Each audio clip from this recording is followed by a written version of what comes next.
said was, we're not there yet. He said, if we're not there yet. And I think that is very clarifying. And I don't know who's right about this. In some ways, I certainly hope he's correct. But I think it's very clarifying. It clarifies a ton about what's been happening in the politics in opposition, about basically how bad do you think it is right now? Yeah, and it's not a binary choice either, right? Like, it could also be that a project for an authoritarian presidential form of government is underway and is taking hold, and it could get much worse, and it also could be pushed back. Yeah. And it's not like you flip a switch, right? Exactly. I mean, it's a dimmer. Yeah, I mean, it's super, super important to do those sorts of long-form conversations, and you're the right guy to have done that with the right guy in this moment, and I am grateful to you for doing it. Thank you. Thanks. All right. Thanks to you at home as well for joining us this hour. Really happy to have you here. So these are Trump voters. These are people who voted for Donald Trump in this past election. They are all voters from swing state Michigan. So by a show of fingers, who approves of what Elon Musk has been doing in the Trump administration? None of you. And who disapproves? All 7 of you.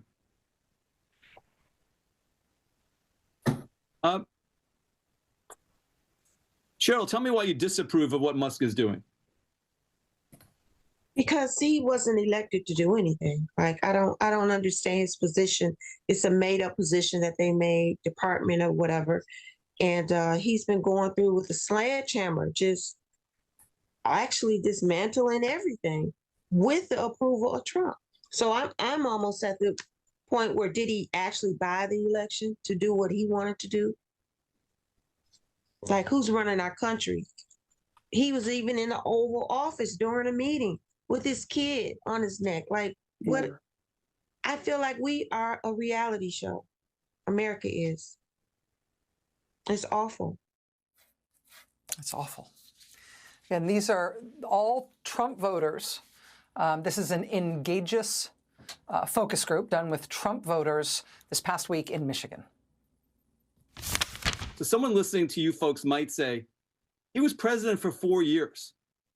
You knowingly chose to put him back in office, having watched him in office for 4 years. It sounds like a number of you are surprised by what he's doing. How can you be surprised? I don't feel like he was this aggressive last time, because I don't think anyone would have voted for him if they expected to see what we're seeing now. I don't understand the need to piss every other country off. Like Canada. Like, we love Canada, don't we? Like, my whole life, there's never been a problem with Canada. And all of a sudden, you know, now we're like trying to create issues with Canada. I don't know. I thought he was going to like change things with affordability and make things cheaper, but by like putting these tariffs in and terrorizing the world, now things are just going to get more expensive, I feel like, than they already are. So everything I believed was going to happen, I think, is going to go the opposite direction. I feel like a lot of his actions have just been disruptive and creating chaos. He didn't come out and be real with us and say, hey, I'm going to cut hundreds of thousands of jobs, and you could possibly, your bills are going to go up. Like, that wasn't campaigned on. Caitlin, I just want to circle back to you for a second. So you voted for Trump in 2024, but you've been very critical of him so far in our conversation. Someone watching this might say, why did you vote for the guy? Sure. I think what he campaigned with and compared to what he's doing is pretty opposite. Yeah, I didn't see this coming. I didn't think he was going to take these points of views that he's taking. It's upsetting. I thought that his first 100 days, like he talked about, would be so much better than they are. It's a little frightening too. He's so erratic, and it's getting to the point where I'm almost scared to watch the news. I mean, it's a little bit frightening. These are Donald Trump voters, Donald Trump 2024 voters in Michigan. And they say they not only feel confused and frightened by what Trump is doing now that he's president, they're worried. In some cases, they're more than worried. They are convinced that this is all heading to the worst possible place. If the people that we elected to be his checks and balances don't check and balance him, then what are they there for? They're closest to him than we are. And I just see it going in a direction that's dictator. I mean, if they don't check, if Congress doesn't check him, he'll just continue to, go his own way and just, drag us down with him. He's acting like a dictator. He's basically letting, what he says goes, and he's not getting approval from the people, Congress. He's not taking the appropriate measures to put things in place. He thinks he's it. He's in charge. He's a king. He's a dictator. He's, running everything. No, I feel that he thinks that he is a king. He had the crown on. Right now, we almost have to accept the fact that we're in a dictatorship. What he says goes. He controls the government. He controls the attorneys. He's going into the offices saying he's retaliating for what they did to him. Like it's chaos. Yeah, he thinks that he's a dictator. And there's nothing anybody can do to stop him. He has immunity from everything. So how are we to strip him from his powers? How can we put him in jail? Like, who's going to do it? Those are all voters who voted for Donald Trump in swing state Michigan this past election. A couple things on that dictator point they're making there. A couple things on that from today's news.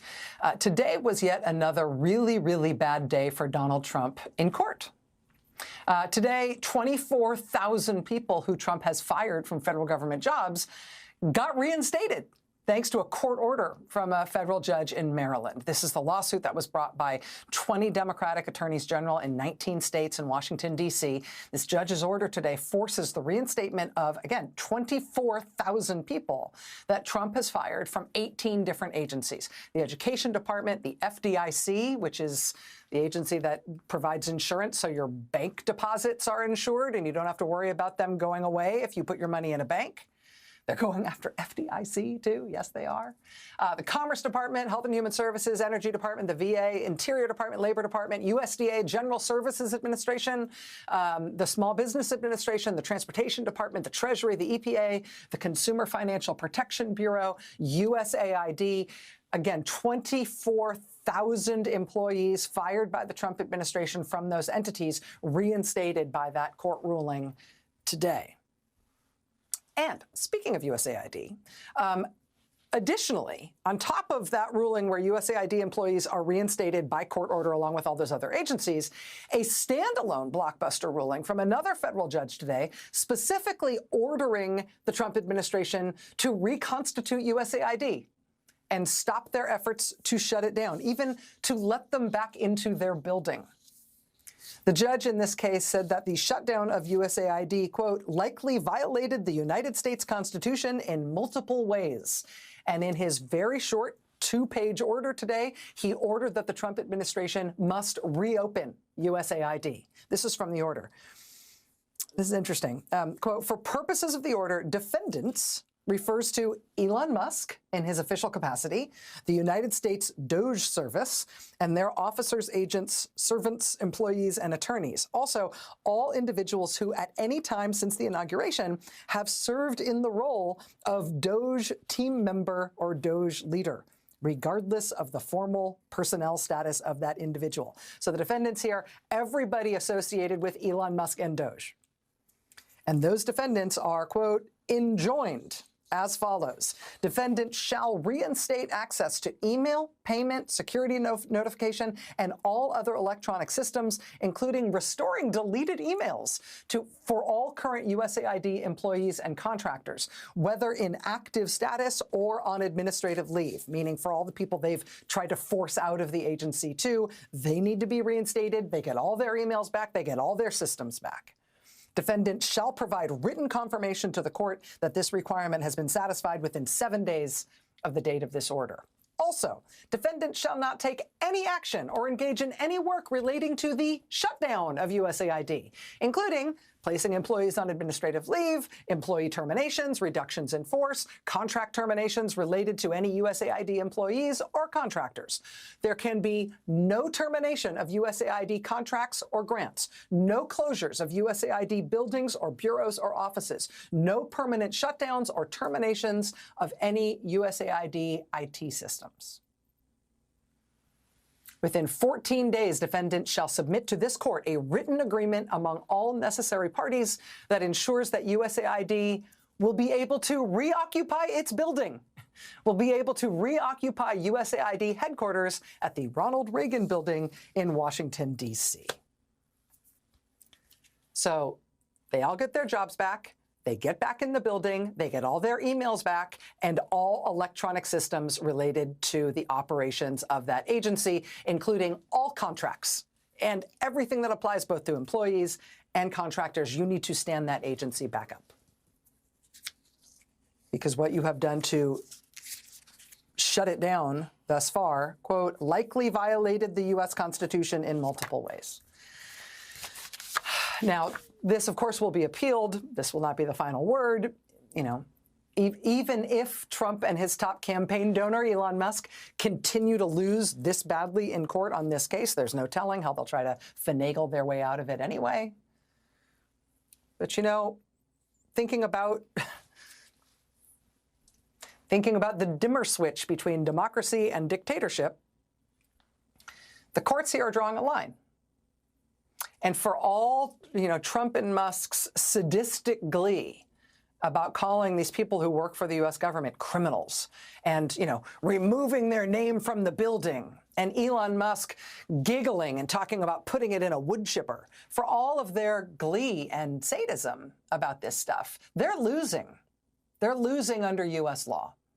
USAID, as of today, is hereby ordered back into existence under federal law. Trump was also soundly beaten in court today on his effort to try to throw trans service members out of the military. Now, the judge's ruling in this case is very measured and calm, but it just rips the Trump administration for even trying to say this is legal. Essentially, the judge ruled in this case today that the Trump administration never actually presented a real legal argument for why they think they're allowed to do this. They just asserted with no supporting evidence that anybody who's trans, by definition, is unfit for military service. And legally, that's not how it works. The judge said the service records of the plaintiffs, the people who brought this case, who all have stellar military records, the judge points out that the experience of just these plaintiffs in the military disproves that they are somehow manifestly unfit just because of who they are. So the judge issued an injunction against the Trump administration in enforcing this new ban on trans people serving in the military. And the judge wrote this in her ruling, quote, "The court does not issue this preliminary injunction lightly. Judicial overreach is no less pernicious than executive overreach. But the coordinate branches must, by their mutual relations, be the means of keeping each other in their proper places." And that, of course, is a quote from the Federalist Papers, from Federalist number 51 by James Madison. The ruling continues, quote, "The president and defendants could have crafted a policy that balances the nation's need for a prepared military and Americans' right to equal protection. They still can. But this ban is not that policy. The court, therefore, must act to uphold the equal protection rights that the military defends every day. The court's opinion is long, but its premise is simple. In the self-evident truth that all people are created equal, all means all. Nothing more, and certainly nothing less." End quote. Trump administration just had a terrible day in the nation's courts today. They lost in court on their efforts to fire tens of thousands of people who work for 18 different government agencies. They lost in court on shutting down USAID. They lost in court on discriminating in this way against trans people. And Republicans supporting Trump are facing incredible blowback in their home districts from their own constituents. on all sorts of issues, on these and all sorts of issues. Look at this. In deep red Idaho yesterday, Republican Senator Mike Crapo tried to give a speech at a paid ticketed event in Boise, but the real news story there that was covered by all the local Idaho news outlets who tried to cover it were the hundreds of people, including many military veterans, who turned up and stood outside the event protesting Senator Mike Crapo, demanding that he stand up and try to stop Trump from what he's doing. Idaho. Yesterday in deep red West Virginia. Big crowds that were eventually asked to move by the building owner. They were asked to move their demonstration, what turned out to be a large demonstration, outside the Morgantown, West Virginia offices of Republican Congressman Riley Moore. Again, West Virginia residents demanding that their Republican representative do more to stand up to Trump. Do something to stand up to Trump. Georgia yesterday, Middle Georgia, the top story in the local news last night was this, yesterday afternoon. Constituents of Republican Congressman Austin Scott of Georgia, again, in this case, again, including many military veterans, outside his office, demanding that he meet with them, demanding that he take a stand and try to stop what Trump has been doing. He wouldn't meet with them. He won't go to a town hall. So they convened in the parking lot outside Congressman Austin Scott's district office in Middle Georgia. Up in Colorado, Colorado Springs, Colorado, Congressman Jeff Crank was made into a cardboard cutout. They had this one standing up by a microphone. They had this little one that they propped up on what I think was a little can of Folgers, maybe. Look at this, hundreds of his constituents in Colorado Springs turned up to protest against Jeff Crank not standing up to Trump and refusing to meet with him about it. Look at this. This was also yesterday. Greensboro, North Carolina, 1,000 people turned up for a Republican U.S. Senator Tom Tillis town hall, at which Tom Tillis was represented by an empty chair. 1,000 people there in North Carolina mocking him for refusing to meet with them and for being too chicken to stand up to Trump on anything. And you know, nobody likes to be mocked. It's never a nice feeling, even if you deserve it. It's a whole different level of difficult to deal with, though, when the people who are mocking you are a choir of little old ladies who are mocking you in song. Where are you now? Where are you now? Greensboro, North Carolina, constituents of Republican Tom Tillis, who can hold a tune. For all the different ways that Donald Trump and his top campaign donor, defendant Elon Musk, are terrifying and turning off even their own voters, as we saw in those focus groups in Michigan, and all the ways they are terrifying and turning off and angering people who live in Trump Republican districts, for all the loss after loss after loss after loss they are being dealt in the courts.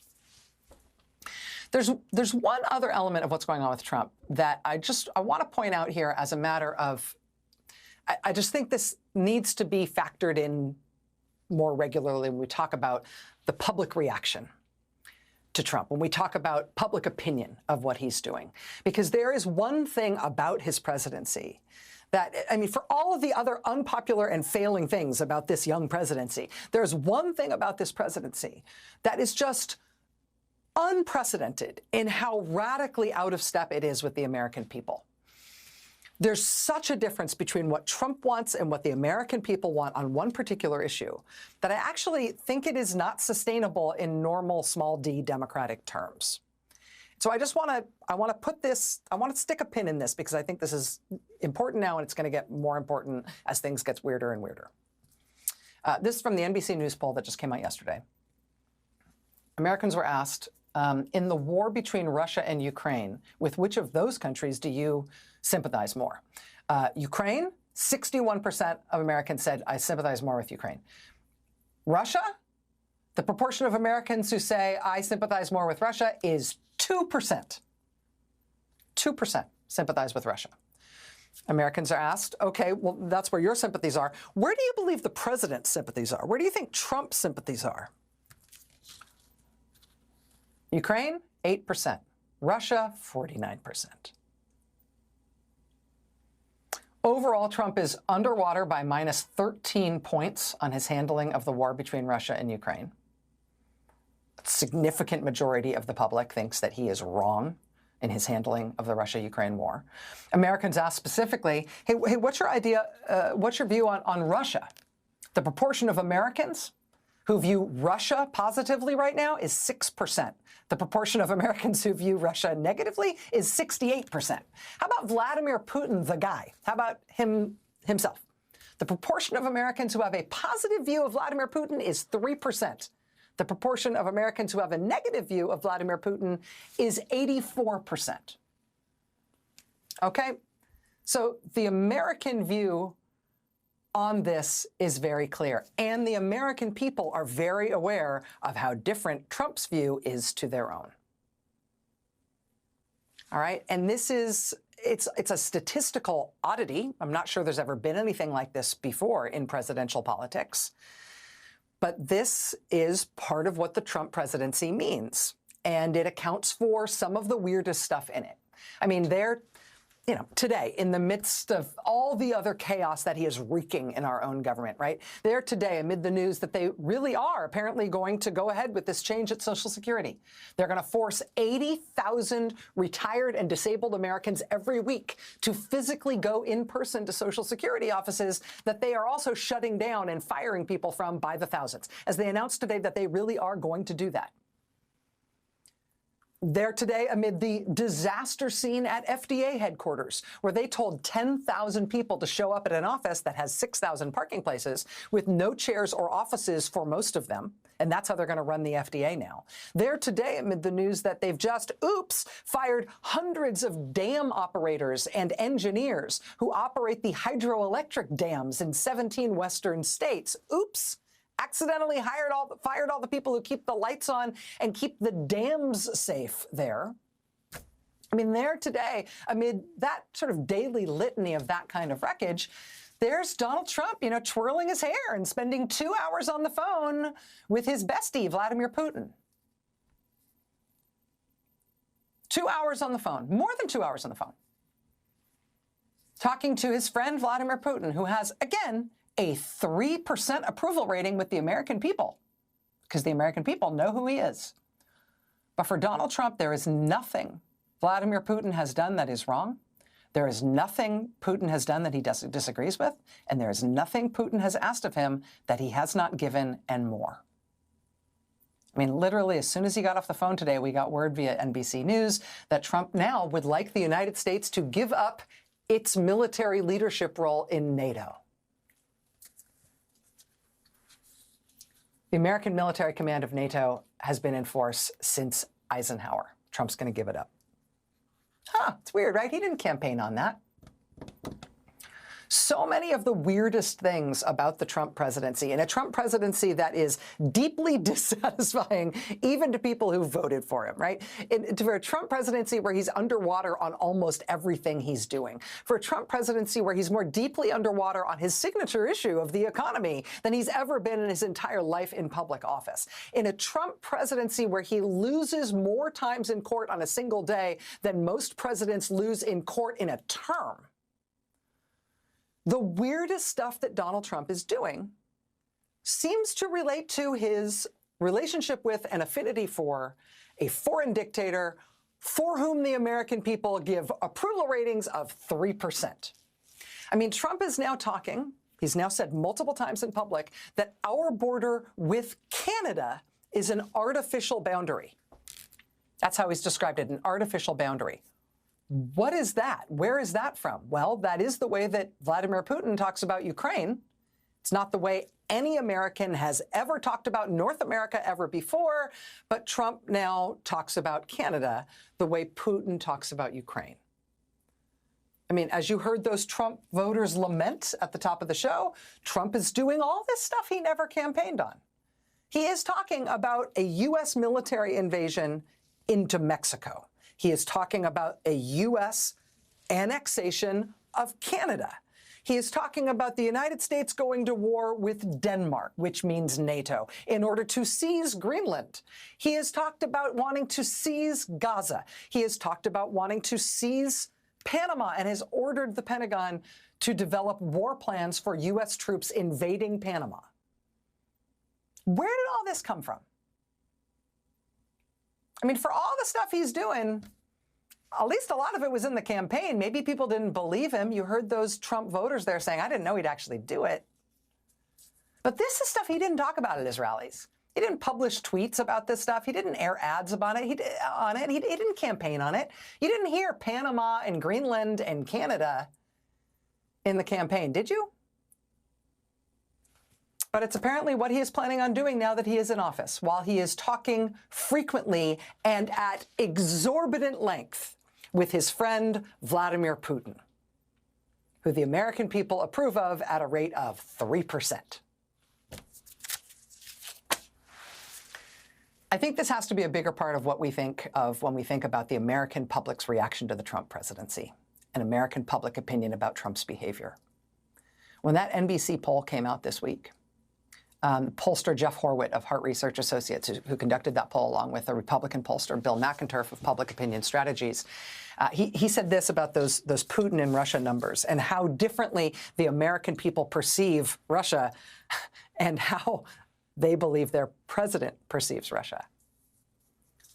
Hart said this, he said, quote, I cannot recall a moment in history when American public opinion and voters' views of a president as to which country they are more aligned with have been more in conflict with each other. The American public in conflict with its president on this point, which seems to be driving more and more of what this president is doing. The American people very clearly are very much against Vladimir Putin. The American president is very much for him. And that, amid everything else, is a test for us. Because in a democracy, that sort of divide should be unsustainable. That should be correctable by democratic means. Professor Tim Snyder joins us next. He's so erratic, and it's getting to the point where I'm almost scared to watch the news. I mean, it's a little bit frightening. Angela, let me just start with you because I got to talk to Senate Minority Leader for a long time, and he really does, he's insistent that this was the right call, that the choice was so terrible that this was the right thing to do. Why is your group calling for him to step down? Look, Chris, can I just say I really appreciated your interview because I have no personal animosity towards Chuck Schumer. I actually think he's accomplished a great deal as a senator and as a leader within the Democratic caucus. And so for the last 4 months, honestly, I've been scratching my head. I've been wondering, why isn't he unifying the Dems against nominations for Trump's cabinet? Why isn't he using unanimous consent agreements to slow down the workings of the Senate? Why isn't he unifying the Dems against this Lincoln Riley bad MAGA immigration bill? Why isn't he doing everything possible to fight back against this constitutional crisis that we're facing?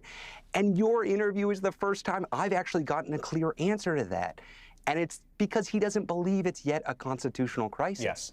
He believes it may get there, but currently it is not. I've never heard that explained so clearly. And now it makes sense to me. This is why we are seeing him behave in disappointing ways. And I got to say, it's congressional recess right now. I'm working with indivisible groups who are volunteers peacefully protesting all around the country. You know where they're showing up? They're showing up in Republican districts and states, 150 of these events this week. And they're trying to drive home the point that Elon Musk, congressional Republicans, Donald Trump, are pushing forward a deeply unpopular, unconstitutional, illegal agenda. And they're showing up there. They're doing the work on the ground. And they want to see their leaders do the same. And so we were shocked. We were flabbergasted. We were appalled that Senator Schumer didn't just negotiate poorly, didn't just have one failure of judgment, but for weeks tried absolutely no strategy to push back against this Republican funding bill. And ultimately, after just about the entirety of the House Democratic Caucus did their part, Jeffries and everybody else united to fight back against this bill, Schumer surrendered. And we were left with a bill that MAGA Mike Johnson is happy with, that John Thune is happy with, that Donald Trump is happy with, and that Elon Musk is happy with. That's not an outcome I want to see, and it's certainly not any kind of leadership I or the indivisible group leaders all around the country want to see from that top-ranking Democrat in Congress. I want to play you, because you just mentioned town halls, Glenn Ivey, who's a Democratic congressman from Maryland, who is having town halls, and seemed, he doesn't quite call for Schumer to step down, but again, there's a lot of anger in the House about how this all went down. I want to just play you this exchange he had with his constituents on precisely this. Get your reaction. This is Glenn Ivey at a town hall in Maryland, where he's a member of Congress. It's important for us to make sure that at this critical time, we've got leaders that are going to take us in the right direction. We had Hakeem Jeffries lead the fight against the CR to the tune of 213-1. Schumer was on the other side. Hakeem met the moment, Schumer did not. And so I respect Chuck Schumer. I think he's had a great, long-standing career. He's done a lot of great things. But I'm afraid that it may be time for the Senate Democrats to pick new leadership as we move forward.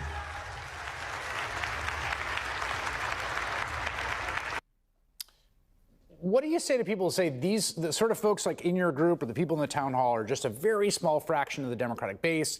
These are the most in tune people, the most charged up. It's not more broadly representative. I would say look at all the polling that we've seen. The vast majority of Democrats want to see Democratic leadership fight back. Look, Chuck Schumer has a 27% approval rating. Congressional Democrats have a 21% approval rating. That is ridiculously low. That is far lower than Donald Trump or even Elon Musk. What Democrats across the country want to see is for their leaders to fight back. I would have been thrilled to rally around Chuck Schumer if he was leading the fight. I am rallying around Hakeem Jeffries and the rest of the Democratic caucus. I want to be clear. This is not a left versus mod versus conservative kind of thing. This is an ideologically diverse coalition of Democrats, rank and file, on the ground,